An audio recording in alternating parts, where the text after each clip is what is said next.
Hello, everybody. Here we are back for UFC Fight Night. I'm back home now from vacation, so that's a good feeling. But this is a fairly competitive, good fight night card. Probably one of the better um, fight night cards that we've had at the Apex in a while.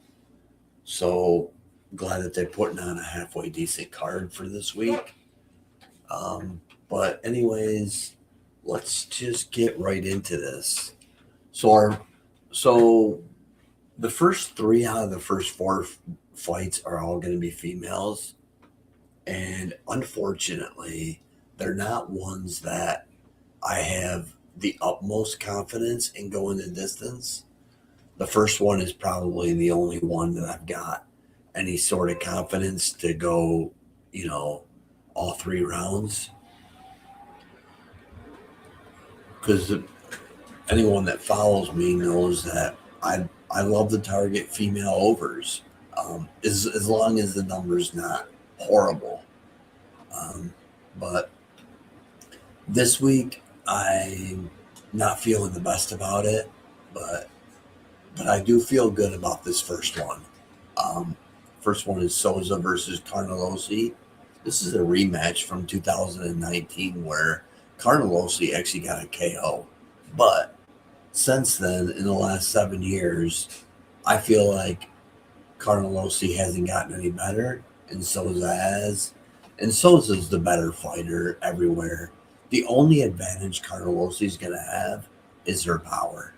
As long as Souza avoids the big shot, which I think this time she will, I think she gets to win. Um, there is a slight chance of a late submission by her, but I would lean a decision. And at the end, you'll see that I'm using the over 1.5 rounds as a parlay piece. But I do like Souza to get the win. But the line is a little too wide for me to like it. So the next fight is Chavez versus Dubin. These are two fighters that came off of the Contender Series. I believe Dubin is the one that got the upset victory, um, and she's the underdog. Um, but Chavez is a wide favorite, and she's too wide. I, I believe she started out at like a minus 800, and it got all the way down to like a minus 250. Now it's back up to like a minus 300 range. Still, it's too wide. I think both females are live for a finish. Um, I am going to lean Chavez. She is the better fighter. She is the minute winner. Um, I think Dubin's only shot is to get a KO because she does have power, but I think it's going to be on the Chavez side.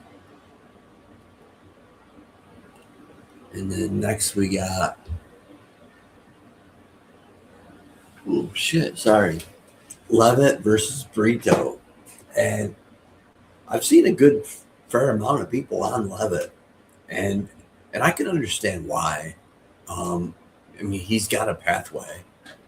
I just feel like Brito has multiple pathways. I, I think on the mat, Levitt could be the more dangerous grappler, but they're both very. I mean, they're both pretty good on the mat, but on the feet, I don't even think it's close. I think Brito is like way ahead of Levitt on his striking ability. Um, I actually think Brito's going to find a KO at some point in this fight. So if you want to look at a knockout prop, I don't hate that at all. But I do like Brito to get the win here.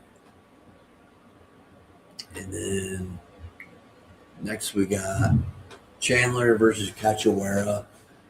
And I can also understand a lot of people on Cachoeira. I mean, she's got the KO power. If you are going to take her, I would take Cachoeira by knockout, because I think minute winner, round winner, um, it's going to be Chandler. I think I think if you take away Ketchuer's power, it's Chandler. Personally, I think Chandler's going to be a little smart here. I think she's going to know what she's got to do here.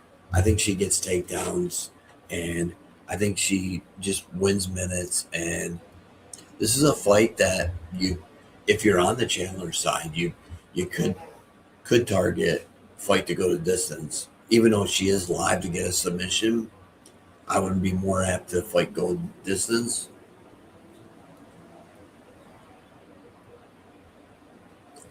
So, by the way, I am on Chandler on that last one in case I didn't make it clear. I thought I did, but a little out of it tonight. But anyways, on to the next one. We've got Silva versus Charez. This is a 50-50 fight, in my opinion.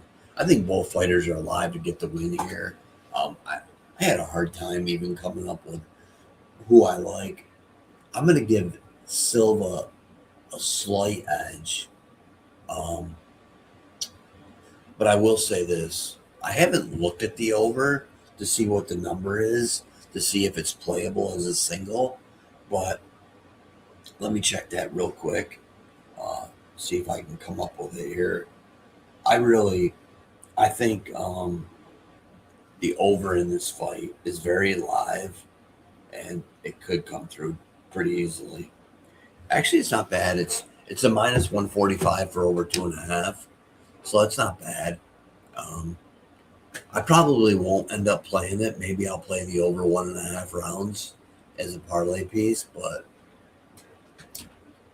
next, we've got Marcus McGee versus Giannis. I think this is just too big of a step up for Giannis. I think McGee's pretty good. I mean, he actually won the first round versus Peter Yan, and then lost the next 2 rounds. So I just think it's going to be a levels check. But I will say this. I think Giannis is tough. So right here's what I'm playing. Because I think it's got great value. Fight to go distance plus 140. I think that has really good value. I think it goes all 3 rounds. If you want to take the security blanket and just take the over 2.5, I think it's plus 100 or plus 105. I don't hate that. Or if you even want to just do fight to start 3rd round, I haven't looked that one up, but I'm going to assume it's around a minus 120, but I don't know for sure. But I played plus 140 fight to go to distance is what I played. Now, I do like Marcus McGee to get the win. I do have him in a parlay piece also, and I'll show that later. And then this next fight, we've got Mitchell versus Luna. I've gone back and forth on this. A lot of people are on Luna KO. And if you can still get like a plus 450 on that or even a plus 400, let me see what it's at. Actually, I skipped a fight. I skipped multiple fights. Sorry. I'm going to stick with this one here for now, and then I'll go back to the 2 that I skipped. I've actually flipped my pick on this one here. I was going to be on Luna. I was going to be on his KO prop, but I kind of flipped. Yeah, DraftKings is his KO at plus 400. I'm assuming FanDuel's better. They usually are. I think Mitchell's going to be able to grapple with this guy. I think Luna is going to be a really good fighter. I just lean towards Mitchell because Mitchell really needs this fight, and now that his money line is down to a minus 130, it makes me like Mitchell more. So you could either, like, if you took Mitchell on the money line, you could easily just do the decision plat / sub prop and probably end up close to even money. Or if you got on DraftKings and did, well, it doesn't add much to it, over a half a round, and and Mitchell on the money line is minus 120. But the one wager I do have for this fight is Luna, most significant strikes, minus 114. I think if Luna wins, it's on the feet. I think if Mitchell wins, it's on the mat. And on the mat, you're not getting significant strikes. Ground strikes do not count as significant strikes. So you're gonna I think this is a pretty good look. I was hoping for plus money, but I'll take the minus 114. So I'm gonna play that. And I do lean Mitchell, but I can definitely I can make an argument for both sides.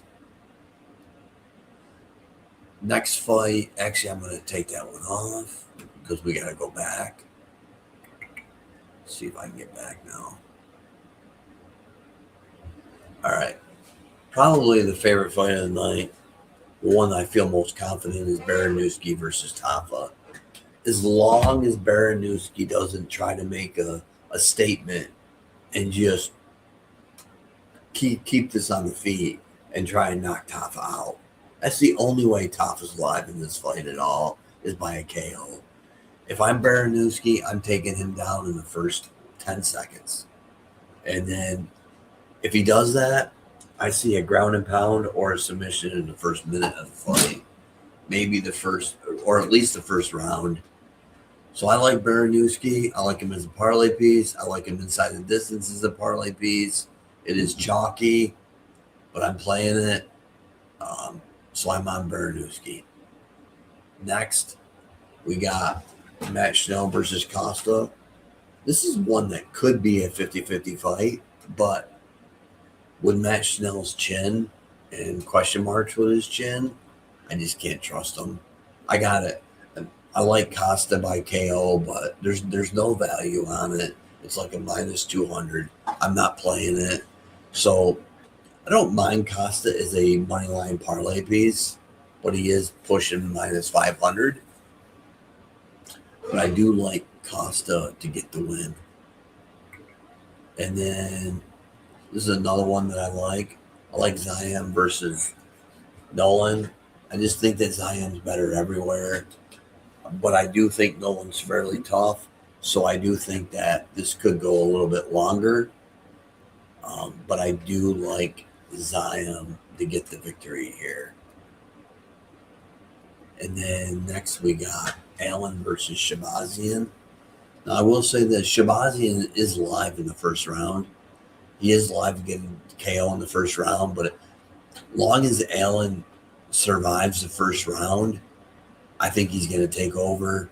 And then I'm actually going to play this Allen submission plus 240. And actually, I'm probably going to sprinkle Allen's second round at a plus 950. And the third round is plus 1200, by the way. And I'll pull those up at the end also. But I like Allen to take over as the fight goes on. And I like Allen to get the victory.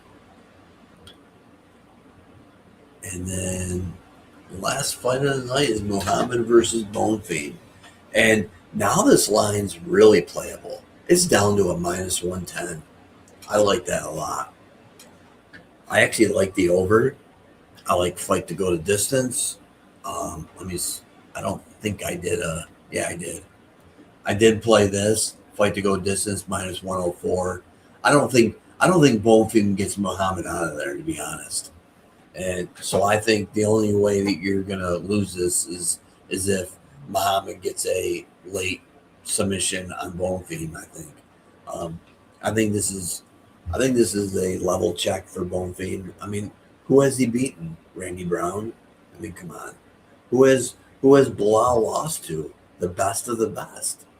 And, Ian Gary, JDM. I mean, come on. I mean, I think Bilal still has a little bit left in the tank. I like him to get the victory here. I did not play it, but I don't hate it. I would figure out a way to get plus money out of it. Maybe over 1.5 rounds and and Muhammad on the money line, or sprinkle in a takedown or something with it on a SGP on DraftKings type of thing. But I do like fight to go distance minus 104. That's got pretty good value, I think, and I think it's likely to come through. So that's my breakdown of UFC Fight Night. Now I'm gonna pull up, if I can hit the right button. Jesus. There. These are my 2 parlays that I played. I only played 2. So I've got Souza and Carnelossi over 1.5 rounds. McGee, Giannis start round 2. And Muhammad, Bonfim start round 3 minus 101. I've currently got just over 2 units on that. I actually might add up a little bit to it. I might add another, unit to it. And then I played McGee by decision /KO and Baranowski KO /sub minus 104. That's on FanDuel.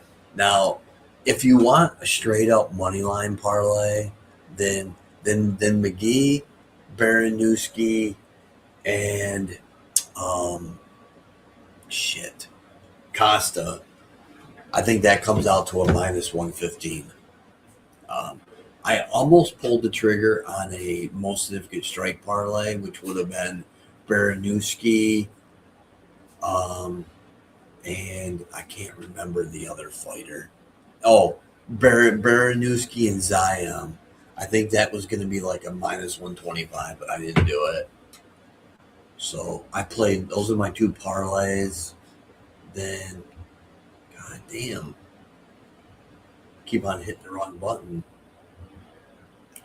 Then I'll pull up my singles again, and they are McGee fight to go distance plus 140, Muhammad plus or minus 104 for fight to go to distance, Luna most significant strikes minus 114, and then long shot was Allen plus 240 for sub, second round plus 950.